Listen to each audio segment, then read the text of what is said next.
Hello, नमस्कार, प्रणाम, हर हर महादेव। तो कैसे आप सब? उम्मीद है सब बढ़िया होंगे। तो स्वागत है आप सभी का हमारे एक न्यू ब्लॉग में।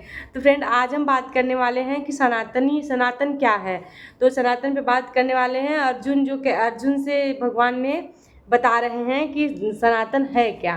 तो चलिए वीडियो को ज़्यादा लेट करते नहीं, स्टार्ट करते हैं वीडियो। तब लास्ट तक वीडियो में बने रहिएगा। और आप सब बताइए, आप सब कहाँ से हमको देख रहे हैं। तो चलिए स्टार्ट करते हैं। यह आत्मा किसी काल में न तो जन्मता है और न मरता है, क्योंकि यह वस्त्र ही तो बदलता है।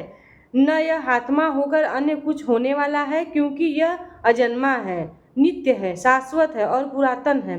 शरीर के नाश होने पर भी इसका नाश नहीं होता। आत्मा ही सत्य है, आत्मा ही परमात्मा है, आत्मा ही शाश्वत है और सनातन है।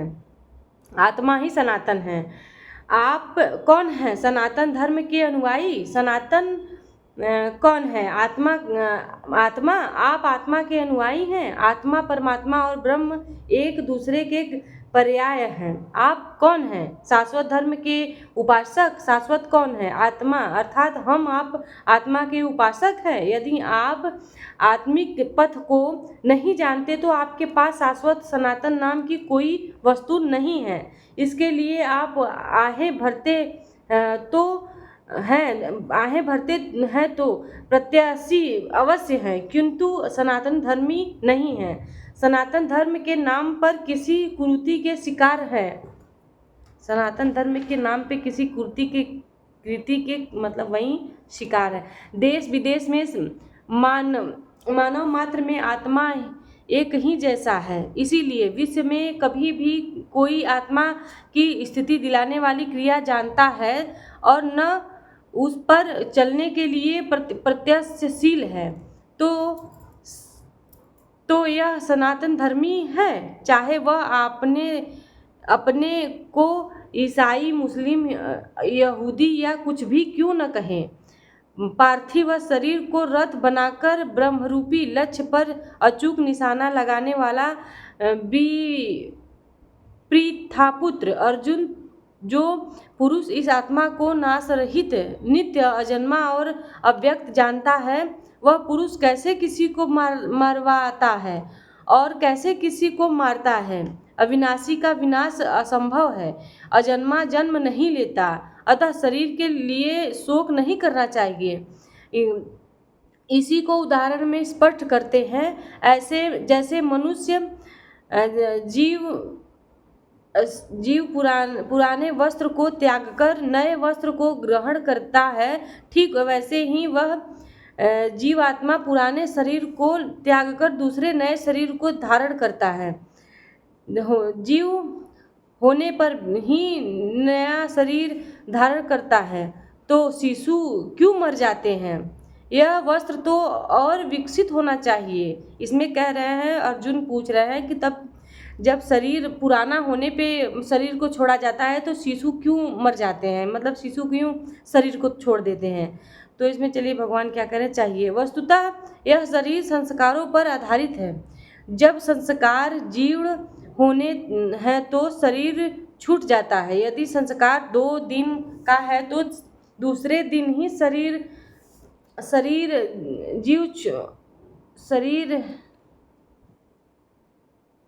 जीव होना हो गया है। इसके बाद मनुष्य एक श्वास भी अधिक नहीं जीता। संस्कार ही शरीर है। आत्मा संस्कार के अनुसार नया शरीर धारण कर लेता है, अर्थात यह पुरुष निश्चय ही कल्पमयी है। इस लोक में पुरुष जैसा निश्चय वाला होता है, वैसा ही यह यहाँ से मरकर जाने पर होता है। अपने संकल्प से बनाए हुए शरीर में पुरुष उत्पन्न होता है। इस प्रकार मृत्यु शरीर का परिवर्तन मात्र है। आत्मा नहीं मरता। पुनः उसकी अजरता, अमरता पर बल देते हैं। अर्जुन, इस आत्मा को शाश्वती नहीं काटते, नहीं शस्त्र शस्त्र आदि नहीं काटते। अग्नि इसे जला नहीं सकती, जल इसे गीला नहीं कर सकता और न आयु इसे सुखा ही सकता है। यह आत्मा उच्छेद है, इसे छेदा नहीं जा सकता। यह अदाह है, इसे जलाया नहीं जा सकता। यह अक्लेद है, इसे गीला नहीं किया जा सकता। आकाश इसे अपने में समाहित नहीं कर सकता। यह आत्मा निसंदेश अशोक सर्वव्यापक अचल स्थिर रहने वाला और सनातन है। आत्मा ही सनातन है। अर्जुन ने कहा कि कुल धर्म सनातन है, ऐसा युद्ध करने से सनातन धर्म नष्ट हो जाएगा। किंतु श्री कृष्ण ने इसे अज्ञान माना और आत्मा को ही सनातन बताया। आप कौन हैं? सनातन धर्म के अनुयायी। सनातन कौन है? आत्मा। यदि आप आत्म पर्यंत दूरी तय कराने वाली विधि विशेष से अवगत नहीं है तो आप सनातन धर्म नहीं जानते। इसका कुपरिणाम सांप्रदायिकता में फंसे धर्म भीरु लोगों को भगाना पड़ रहा है। मध्यकालीन भारत में बाहर से आने वाले मुसलमान मात्र 12,000 थे, आज 18 करोड़ हैं। 12,000 से बढ़कर लाखों हो जाते हैं, अधिक से अधिक करोड़ के लगभग हो जाते हैं और इतने हो जाते हैं यह 28 करोड़ से भी आगे बढ़ रहे हैं।